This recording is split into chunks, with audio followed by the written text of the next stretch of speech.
আসসালামু আলাইকুম। কাছে ও দূরে যে যেখান থেকে আমার ভিডিওটা দেখছেন সবার জন্য রয়েছে প্রাণঢালা ভালোবাসা। চলে এসেছি নতুন দিনের নতুন আরেকটা ভিডিও আপনাদের সাথে শেয়ার করতে। আশা করি আজকের ভিডিওটা আপনাদের কাছে ভালো লাগবে। আর ভালো লাগলে অবশ্যই আপুটাকে সবসময় সাপোর্ট করবেন, ভালোবাসা দিবেন। আর আপনাদের ভালোবাসা থাকলে আসলে কাজের অনুপ্রেরণাটা অনেক বেশি পেয়ে যায়। আর যারা এখনো লাইক দিয়ে ভিডিওটা দেখা শুরু করেননি তাদের কাছে রিকোয়েস্ট, অবশ্যই লাইক দিয়ে তারপরে ভিডিওটা দেখেন। তো সকালবেলা ঘুম থেকে উঠে চিয়া সিড ভিজাই নিচ্ছি, কারণ সকালে চিয়া সিডটা খেয়েই আসলে আমি আমার সারাদিনের যে কাজের সেটাই শুরু করি। তো আপনাদের ভাইয়া সকালবেলা হাঁটতে বের হয়েছিল, তো দেখি কিছু তালের শ্বাস নিয়ে আসছে। এই যে, তবে তালের শ্বাসগুলো অনেক বেশি শক্ত, যেটা আমার একদমই ভালো লাগে না। কিছুদিন আগে যখন বাড়িতে গেছিলাম আব্বার মিলাদে, তখন বাড়ির থেকে অনেকগুলো তাল আনছিলাম, তো ওইটা খেয়ে আমার তৃপ্তি মিটে গেছে। বাট আপনাদের ভাইয়া যখন আনছে, রুহি তো দেখে বলছে যে আম্মু আমাকে একটু ছিলে দাও, আমি খাবো। তো ওর জন্যই ছিলছি। তবে তালের শ্বাসগুলো অনেক বেশি শক্ত, এগুলো বেশি খাইলে আবার পেটে ব্যথা করবে। আর তালের শ্বাস আমার সবসময় তালের ভিতর থেকে হাত দিয়ে উঠায় খেতে ভালো লাগে। আর একটু নরম হবে, রসালো হবে, পানি পানি, ওইটা বেশি মজা লাগে। কিন্তু এটা একদমই মনে হচ্ছে যে খেতে গেলে কসকস করবে। তো কি আর করা, মেয়েটা খেতে চাইছে, বললাম যে আম্মু বেশি খেও না, একটা খাও, তা নাহলে বেশি আবার খেলে পেটে ব্যথা শুরু করবে। এদিকে চিয়া সিডটা ভিজতে ভিজতে আমি আমার জন্য একটু লেবু পানি করে নিচ্ছি। আপনাদের ভাইয়া ফজরের নামাজ পড়ে উঠে চিয়া সিড, লেবু পানি সব খেয়ে বের হয়ে গেছিল। এখন আমি শুধু আমার জন্য করছি, কারণ ওরটা আমার করা লাগে না। বেশিরভাগ টাইমে দেখা যায় যে নিজেরটা নিজেই করে, আর আমারটা আমি নিজেই করি।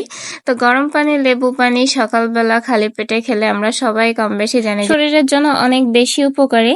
তো কিছুদিন ধরে দেখছি কেমন জানি আপুদের, আমার কিছু কিছু আপুরা এসে অনেক সুন্দর করে কমেন্ট করে, যেগুলো আমার পড়তে অনেক বেশি ভালো লাগে।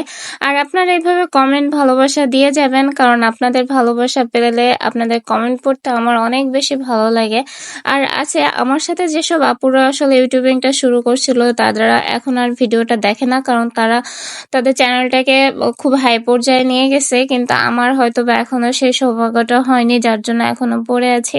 যাক, আলহামদুলিল্লাহ, হবে কোনো একদিন, কষ্ট করলে অবশ্যই কেষ্ট মিলবে। তো মেয়েটাকে সকালবেলা ভর্তা ভাত ঘি দিয়ে দিয়েছি, দিয়ে আমি চিয়া সিডটা খেয়ে মোটামুটি সকালের হালকা পাতলা নাস্তা করে এই যে ঘর গোছাতে চলে আসছি। আবার বাইরে নতুন করে গরম পড়া শুরু হয়েছে, যার জন্য সকালে একদমই সময় নষ্ট করছি না। হাতে যতটুকু সময় থাকে, অন্য সময় দেখা যেত ঘুম থেকে উঠে একটু বসে থেকে ফোন দেখা, কিন্তু এখন আর এগুলো করছি না আপাতত, কারণ গরমের ভিতরে কাজগুলো শেষ করে ফেললেই শান্তি পাওয়া যায় মনের দিক থেকে অনেক বেশি। তো যাই হোক, হালকা পাতলা নাস্তা করে এই যে আমি ঘরগুলো এক এক করে গুছিয়ে ফেলছি। আর রুহি কোচিং থেকে এসে অলরেডি টিভি দেখা শুরু করছে, কারণ কোচিং এ খুব বেশি একটা টাইম লাগে না, 1 ঘন্টা এর ভিতরে কমপ্লিট হয়ে যায়। আর ওর আব্বু নিয়ে গেছে আর নিয়ে আসছে। তো সব মিলায়ে ও বাসায় এসে টিভি দেখা শুরু করে দিছে, যেহেতু কালকে শুক্রবার, অনেক বেশি ফ্রি টাইম। আর আমি এক এক করে আমার ঘরের সমস্ত ফার্নিচার গুলা গুছিয়ে নিচ্ছে। আসলে প্রতিদিনের ফার্নিচার প্রতিদিন যদি ক্লিন না করা হয়, তাহলে মনের দিক থেকে শান্তি পাওয়া যায় না। মনের ভিতরে একটা খুঁতখুঁতানি কাজ করে যে এটা করা হলো না। যতই রেস্টে থাকি না কেন, মনে হয় যে ওইখানে ময়লা, এখানে ময়লা।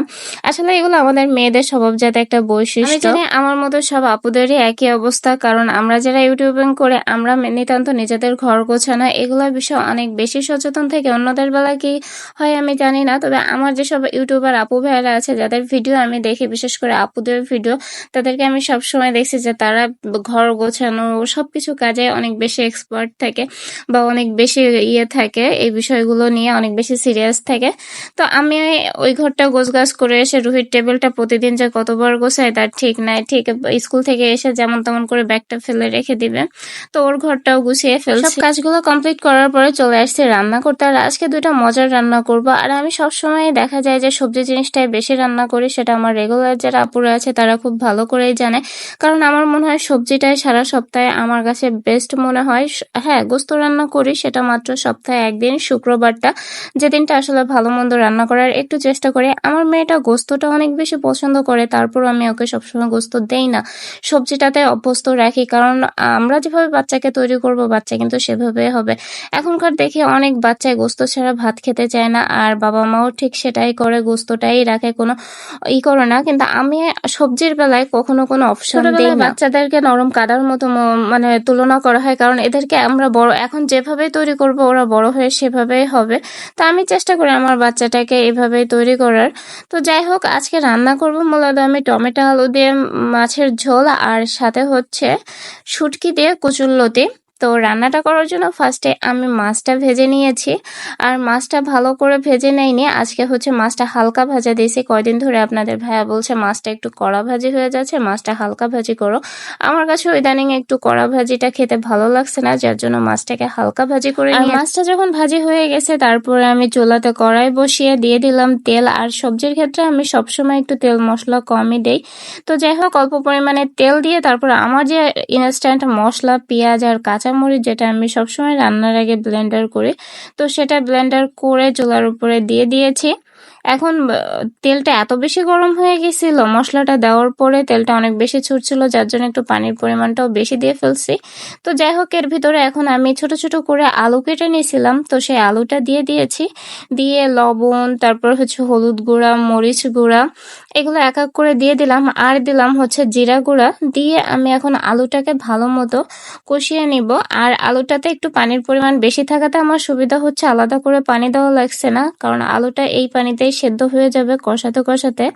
আর এই রান্নাটার ক্ষেত্রে অবশ্যই আলুটা আগে ভালো মতো সেদ্ধ করে কষিয়ে নিতে হবে, কারণ টমেটো দেওয়ার পরে আলুটা কিন্তু সেদ্ধ হবে না, কষরা ধরে যাবে, আর সেক্ষেত্রে রান্নাটাও পারফেক্ট হবে না। তো আলুটা যখন আমার সেদ্ধ হয়ে গেছে, হওয়ার পরে আমি আলুটাকে ভালো মতো কষিয়ে নিয়ে তারপরে টমেটো দিয়ে দিয়েছি। আর টমেটোকে ভালো মতো কষাতে হবে, যাতে কষানো অবস্থায় টমেটোটা নরম হয়ে যায়। কিন্তু টমেটো নরম হওয়ার আগে যদি আপনারা ঝোলের পানি দিয়ে দেন, ওই রান্নাটা খেতে কিন্তু একদমই ভালো লাগে না।